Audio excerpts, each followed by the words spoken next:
La mayor empresa del sector de las criptomonedas tiene problemas. Digital Currency Group, o DCG, ha sido demandada recientemente por Gemini porque una de sus filiales le debe más de 1.200 millones de dólares. Además, Gemini no es la única entidad a la que debe dinero el conglomerado DCG. Esto supone un problema, ya que otra de las filiales de DCG posee casi 20.000 millones de dólares en Bitcoin. Si estas deudas no son saldadas pronto, podría convertirse en un vendedor forzado y no solo de BTC. Hoy vamos a ponerte al día sobre lo que está ocurriendo con DCG, explicarte por qué su situación financiera supone un riesgo para todo el mercado de las criptomonedas y examinar cómo podría resolver sus crecientes problemas. Empecemos con un poco de historia. Digital Currency Group fue fundada en 2015 por Barry Silbert, que sigue siendo el CEO de la empresa. Todo lo que necesitas saber sobre Barry a efectos de este vídeo es que tiene experiencia en la reestructuración de empresas en caso de quiebra. En cuanto a DCG, todo lo que necesitas saber es que es posiblemente la mayor empresa del sector de las criptomonedas, al menos en lo que se refiere a su alcance. DCG ha invertido en casi todos y cada uno de los principales proyectos y empresas del sector y tiene múltiples filiales, incluido el portal de noticias CoinDesk. Como dato curioso, DCG también es propietaria de Foundry, que actualmente es el mayor pool de minería de Bitcoin por tasa de hash. Recuérdalo para más tarde. En cuanto a las filiales, las dos únicas que tienen que ver con el tema de hoy son Grayscale y Genesis Global Trading, a la que nos referiremos simplemente como Genesis. Ambas empresas fueron fundadas por Barry en 2013 y posteriormente se convirtieron en filiales de DCG cuando ésta se fundó en 2015. Como la mayoría de vosotros sabréis, Grayscale es una empresa de gestión de activos digitales famosa por emitir el primer instrumento respaldado por BTC en un exchange centralizado. Se trataba del Grayscale Bitcoin Trust, o GBTC, que empezó a operar en agosto de 2013. Una década después, GBTC está respaldado por casi 20.000 millones de dólares en BTC. Si has visto alguno de nuestros vídeos sobre ETFs de Bitcoin al contado, sabrás que GBTC es muy diferente. En resumen, las acciones de un ETF de Bitcoin al contado se emiten y reembolsan inmediatamente para asegurarse de que reflejan el valor del BTC lo más fielmente posible, mientras que las acciones de GBTC tardan mucho más en emitirse y reembolsarse. Como resultado, tienen más dificultades para reflejar el valor del BTC que respalda cada acción. Esto significa que GBTC puede cotizar a veces con una prima o con un descuento en relación con el valor del BTC que lo respalda. GBTC lleva cotizando con descuento desde principios de 2021 y alcanzó un mínimo histórico a finales del año pasado. Recientemente, sin embargo, GBTC ha estado cotizando más cerca de su valor razonable. El motivo principal es que BlackRock presentó recientemente una solicitud de ETF de Bitcoin al contado y Grayscale demandó a la SEC para convertir su GBTC en un ETF de Bitcoin al contado el verano pasado. La presentación de BlackRock ha generado esperanzas de que la demanda prospere. El CEO de Grayscale, Michael Sonnesein, reveló en una entrevista a principios de año que el gestor de activos espera que el juez se pronuncie sobre su caso en otoño de este año, es decir, en octubre. El resultado de este caso podría dar lugar a la venta de miles de millones de dólares de BTC, tema al que volveremos más adelante. Lo más importante que hay que tener en cuenta sobre Grayscale y especialmente sobre GBTC es que es la gallina de los huevos de oro de DCG. Esto se debe a que Grayscale cobra comisiones de gestión por todos estos vehículos. Cuando se trata de miles de millones de dólares en activos, las comisiones anuales de gestión ascienden a cientos de millones. Ahora bien, como algunos sabréis, Genesis era un proveedor de servicios de activos digitales para inversores institucionales. Prestaba toda una serie de servicios relacionados con las criptomonedas, como el trading OTC y los préstamos de criptomonedas. Como siempre, fue el apalancamiento lo que acabó provocando la quiebra de Genesis a principios de este año. Si viste nuestra anterior actualización sobre DCG, sabrás que Genesis perdió mucho dinero cuando Terra se hundió la pasada primavera. Esto se debe a que uno de los mayores prestatarios de Genesis era el fondo de cobertura de criptomonedas Three Arrows Capital, o 3AC, que quebró junto con Terra. Como resultado, Genesis perdió 2.000 millones de dólares. Por suerte, o por desgracia, el agujero en el balance de Genesis solo era la mitad. Solo había perdido unos 1.200 millones de dólares. DSG tuvo la amabilidad de dar a Genesis un pagaré por valor de 1.100 millones de dólares, dando a Genesis 10 años para devolver el dinero con un tipo de interés ultra bajo del 1%. Esto mantuvo a Genesis solvente, al menos sobre el papel, hasta el otoño, cuando FTX se hundió. Tras revelar su exposición a FTX, Genesis experimentó un pánico bancario, es decir, retiradas a gran escala, y como consecuencia las tuvo que detener. Esto creó problemas a Gemini, que tenía un producto llamado Gemini Earn, que permitía a los usuarios depositar sus criptomonedas para obtener rentabilidad. Tras bastidores, las criptomonedas depositadas en Gemini Earn se prestaban a Genesis, que luego hacía todo tipo de operaciones con ellas para obtener rentabilidad, incluido prestarlas a fondos de cobertura de criptomonedas como 3AC. Lógicamente, el cese de las retiradas por parte de Genesis implicó que Gemini Earn tampoco pudo hacer frente a sus propias retiradas, lo que le obligó a cerrar. Al principio, los cofundadores de Gemini se mostraron tranquilos ante la situación. El motivo es que tenían la esperanza de que el exchange recuperara los aproximadamente 1.000 millones de dólares en criptomoneda que Genesis debía a los usuarios de Gemini Earn. Dado que DSG era su empresa matriz, se esperaba que alguien pagara. Recordemos que Barry es experto en reestructurar empresas al borde de la quiebra. Sin embargo, a medida que pasaban los meses, quedó claro que Genesis no podría pagar a sus acreedores ni siquiera con la ayuda de DSG. Para que quede claro, Genesis debía otros 2.000 millones de dólares a otros acreedores, incluida la propia DSG. Incapaz de pagar sus 3.000 millones de dólares de deuda, se declaró en quiebra en febrero. Pero eso no impidió que surgieran más acreedores.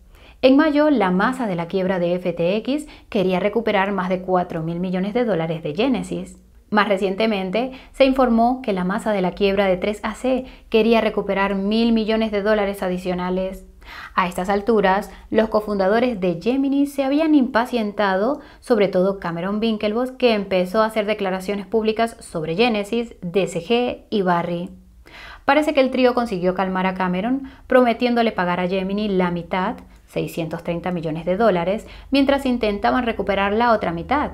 Pues bien, DSG incumplió el plazo para el pago de los 630 millones de dólares que prometió, que vencía en mayo. Esto llevó a especular con que DSG estaba al borde de la quiebra. En julio, este mes, los Winklevoss, Cameron y su hermano gemelo Tyler estaban hartos. Cameron publicó su última carta abierta a Barry. Pocos días después, Gemini demandó a DSG y a Barry, alegando fraude y exigiendo 1.500 millones de dólares. No tenemos tiempo de analizar toda la demanda en detalle, pero por suerte, Cameron tuvo la amabilidad de proporcionar un breve resumen de los puntos clave en un hilo de Twitter. Dejaremos un enlace a la demanda completa en la descripción si eres de los que quieren o necesitan los detalles. En su hilo, Cameron reveló que Gemini estaba en proceso de liquidar Gemini Earn en octubre debido a problemas de solvencia percibidos con Genesis. Al parecer, Barry se puso en contacto con Gemini para intentar convencerles de que mantuvieran Gemini Earn a pesar de que supuestamente sabía que Genesis era insolvente. Barry aseguró a los Winklevoss que Genesis solo se enfrentaba a un, citamos, problema de plazos en relación con su déficit de fondos tras el hundimiento de 3AC. Cameron explicó que la historia oficial de que DSG se apresuró a tapar el agujero de 1.200 millones de dólares de Genesis es supuestamente completamente incorrecta. Según Cameron, citamos, DSG no absorbió ninguna pérdida ni aportó capital real. Se limitó a emitir ese pagaré de 1.100 millones de dólares. Gemini alega que DSG, Genesis y Barry crearon informes financieros falsos para dar la impresión de que Genesis era solvente gracias a este pagaré. En un informe financiero supuestamente se anotó el pagaré como activo corriente y en otro supuestamente se anotó el pagaré como cuenta a cobrar. Ambos son supuestamente falsos. Además, supuestamente, Genesis tampoco incluyó el pagaré en sus cálculos sobre la duración de los préstamos que debe actualmente. Gemini alega que Barry participó personalmente en la perpetuación de este fraude y hace las mismas acusaciones contra otros ejecutivos de DSG, aunque no fueron demandados en este caso. La prueba de Gemini parece ser el hecho de que el fraude solo funcionaba si las tres partes se coordinaban. Naturalmente, DSG emitió una declaración pública tras conocerse la demanda. Según el analista de criptomonedas Ram Aluwalia, DCG afirma que las acusaciones equivalen a difamación sin aportar ninguna prueba para desacreditar las afirmaciones de Gemini. Por supuesto, DCG afirma que no ha hecho nada malo. Según el analista de criptomonedas Adam Koshram, la ausencia de pruebas que demuestren lo contrario podría ser una prueba circunstancial de que algunas de las acusaciones de Gemini son ciertas. En cualquier caso, Adam cree que el principal objetivo de DCG en este momento es ganar tiempo y encontrar alguna forma de conseguir el capital que necesita. Una forma de hacerlo podría ser realizar otra ampliación, vender acciones de DCG a los inversores y utilizar ese dinero para tapar el agujero. Solo hay un problema y es que podría no ser suficiente. De hecho, en nuestro vídeo inicial sobre DCG el pasado noviembre, calculamos que realizar una ampliación probablemente no sería suficiente. Por aquel entonces, supimos que esto significaba que DCG tendría que empezar a vender activos en algún momento. Parece que esta venta comenzó en febrero de este año, coincidiendo con la quiebra de Genesis. Según el Financial Times, DCG vendió lotes de acciones de algunos de los mayores fondos de Grayscale. Como referencia, DCG posee muchas acciones de los fondos de Grayscale, en particular de GBTC. Esto parece deberse principalmente al descuento que estos fondos empezaron a experimentar en 2021. Al parecer, DCG empezó a comprar estas acciones de GBTC para intentar que volvieran a estar a la par. No está claro cuánto ha gastado DCG en esta operación. Tampoco está claro qué porcentaje de estos fondos posee actualmente DCG. Como DCG no cotiza en bolsa, sus datos financieros solo se publican periódicamente. A finales del año pasado, DCG poseía unos 600 millones de dólares en GBTC, que valían más de 1.000 millones de dólares en BTC y hoy valen fácilmente más de 2.000 millones de dólares. El mencionado artículo del Financial Times señala que la mayor parte de las ventas de fondos de Grayscale de DCG han procedido de ETH, el fondo de Ethereum.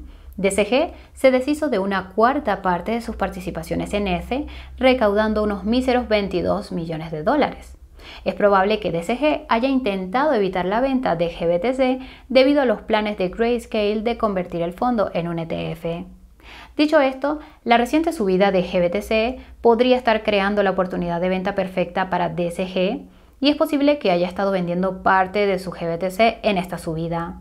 De nuevo, es imposible saberlo con seguridad, pero sería un movimiento lógico.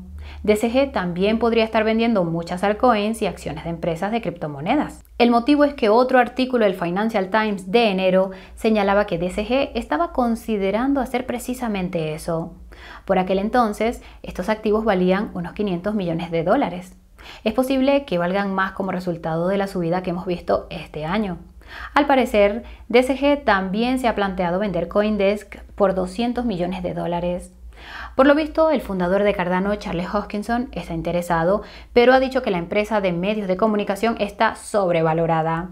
El fundador de Tron, Justin Sun, también está interesado y ha sido invitado durante mucho tiempo al portal de noticias. DCG tampoco se ha limitado a vender activos. También ha recortado gastos. En enero suspendió el pago de dividendos a los accionistas y despidió a más de 500 empleados. En mayo cerró su filial de trading institucional. En junio pidió a los jueces que unificaran todas sus demandas, presumiblemente para ahorrarse las comisiones judiciales. Además, DCG consiguió encontrar una fuente de ingresos adicional a través de una de sus filiales restantes. En abril, Foundry empezó a cobrar comisiones por primera vez desde su fundación en 2019. Suponiendo una comisión estándar del 2%, Foundry ha obtenido alrededor del 0.5% de todo el BTC minado desde abril, ya que Foundry representa una cuarta parte de la tasa de hash de Bitcoin y una cuarta parte del 2% es el 0.5%. Dado que desde abril se han minado unos 90.000 BTCs, esto significa que Foundry ha recibido unos 4.500 BTC por un valor aproximado de 140 millones de dólares a los precios actuales. Si sumas esto a los activos que DCG puede vender y a los gastos que ha recortado, es posible que tenga dinero para pagar sus deudas. Recuerda que DCG también gana dinero con las comisiones de gestión de los fondos de Grayscale. No obstante, todo esto presupone que DCG puede vender y ha vendido todos estos activos al mejor precio y que no ha incurrido en gastos adicionales debido a sus problemas legales.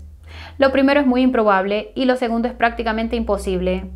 En cualquier caso, en última instancia, son las participaciones de DCG en GBTC las que determinan el resultado de esta ecuación. Esto nos lleva de nuevo a la demanda de Grayscale contra la SEC para convertir GBTC en un ETF de Bitcoin al contado.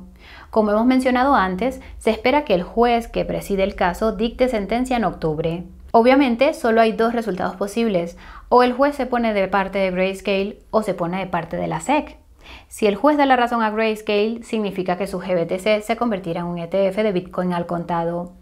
Michael admitió en otra entrevista que no sabe con qué rapidez ocurrirá, dado que el caso no tiene precedentes. Nunca antes nadie había demandado a la SEC para convertir un fondo de criptomonedas en un ETF. La probabilidad de que el juez se ponga del lado de Grayscale depende probablemente de si la SEC aprueba otro ETF de Bitcoin al contado mientras tanto, ya sea de BlackRock o de otro gestor de activos. Esto se debe a que si la SEC aprueba un ETF de Bitcoin al contado, en realidad no podrá argumentar que GBTC no puede convertirse en uno también. Hay quienes dirán que esto da a la SEC un incentivo para no aprobar un ETF de Bitcoin al contado hasta que haya derrotado a Grayscale en los tribunales, pero dejemos eso a un lado de momento. Supongamos que el juez permite que la conversión GBTC-ETF siga adelante por el motivo que sea. Esto sería bajista para BTC a corto plazo. Como explica Cointelegraph, el motivo es que todas las partes que compraron GBTC con un descuento respecto a su respaldo en BTC pueden cobrarlo inmediatamente a su precio completo. Esto incluye a DCG, que debe al menos $3.000 millones a sus acreedores y cuyas tenencias de GBTC están respaldadas por más de $2.000 millones en BTC. En otras palabras, en el momento en que GBTC se convierte en un ETF, DCG y otras entidades que tenían GBTC con descuento podrían vender miles de millones de dólares en BTC con beneficios. Esto es improbable si DCG puede tapar el agujero de otra forma. Es probable si el agujero no puede taparse y está garantizado si DCG está en bancarrota para entonces, ya que GBTC o el BTC se liquidarían como parte del procedimiento de quiebra. Esto enlaza con la segunda posibilidad. Si el juez se pone de parte de la SEC, eso significa que GBTC no se convertirá en un ETF de Bitcoin al contado. El efecto práctico de esto es que el descuento de GBTC aumentará inmediatamente, posiblemente hasta un nuevo mínimo histórico. Esto devaluaría significativamente las acciones de GBTC de DCG. Esto sería peor de lo que crees porque GBTC no tiene mucha liquidez. En pocas palabras, no hay muchos compradores y vendedores a pesar del reciente hype. Esto significa que DCG probablemente tendría que vender su GBTC con un descuento aún mayor y los beneficios probablemente no superarían los $1.000 millones. No obstante, al igual que la conversión de GBTC a ETF, esta serie de acontecimientos no se produciría de la noche a la mañana, como explicó Michael en otra entrevista. Dependiendo de los detalles de la sentencia del juez contra Grayscale, esta presentaría inmediatamente un recurso y llevaría el caso hasta el Tribunal Supremo. Esto podría llevar años, pero de nuevo depende de los detalles de la sentencia. Michael ha mencionado en muchas ocasiones que si el gestor de activos digitales no ve una posibilidad de apelación, entonces intentará una oferta pública de adquisición. Presentar una solicitud ante la SEC para recomprar GBTC al 20% de su valor y liquidar el fondo. Esta recompra de GBTC costaría a Grayscale miles de millones de dólares. Lo más probable es que Grayscale no disponga de ellos, de lo contrario se los habría dado a DCG. Esto significa que Grayscale tendría que vender el BTC que respalda a GBTC para recomprar GBTC y rescatar a DCG, hundiendo a BTC en el proceso. DCG perdería su mayor fuente de ingresos en el proceso. Recuerda que GBTC es su gallina de los huevos de oro. En este sentido, podría haber una tercera posibilidad y es que uno de los gestores de activos que presentó una solicitud de ETF de Bitcoin al contado ofrezca comprar GBTC a Grayscale y las participaciones de GBTC de DCG a la par. Desde junio han circulado rumores de que Fidelity estaba considerando comprar GBTC. En un reciente episodio de Bloodworks, el CEO de Morgan Creek Digital, Mark Yusko, reveló que la oferta de Fidelity a DCG o Grayscale era probablemente inferior a lo que Barry quería. Mark dijo que Barry debería aceptar el trato si sigue sobre la mesa. El motivo es que GBTC podría hundirse si se aprueba primero otro ETF de Bitcoin al contado. Esto pondría a Grayscale en la misma situación que si perdiera el juicio contra la SEC, algo que Mark considera muy probable. No obstante, esto presupone que se apruebe otro ETF de Bitcoin al contado después de que Grayscale haya perdido el juicio o DCG haya quebrado. Si ocurre antes, será alcista para GBTC. Dadas las circunstancias, que GBTC sea adquirida por un gestor de activos sería el resultado ideal, al menos para el mercado de las criptomonedas. Desde nuestro punto de vista, cualquier otra opción podría provocar la venta a gran escala de activos, ya sean BTC o altcoins. El hecho es que DCG debe miles de millones y necesita conseguir ese dinero cuanto antes. Esperemos que no salga de nuestra cartera de criptomonedas. Y hasta aquí el vídeo de hoy. Si te ha parecido informativo, háznoslo saber pulsando el botón de me gusta. Si quieres seguir informado, suscríbete al canal y a sonar esa campanita de notificación. Si quieres ayudar a otros a mantenerse informados, comparte este vídeo. Si estás buscando un lugar seguro para guardar tus criptomonedas o un lugar más económico para hacer trading, echa un vistazo a la página de ofertas de Coinburo. Tienen los mayores descuentos en los mejores monederos hardware y hasta $40.000 de bonificaciones y descuentos en los mejores exchanges. El enlace está en la descripción. Muchas gracias a todos por acompañarnos. Nos vemos en un par de días. Chao, chao.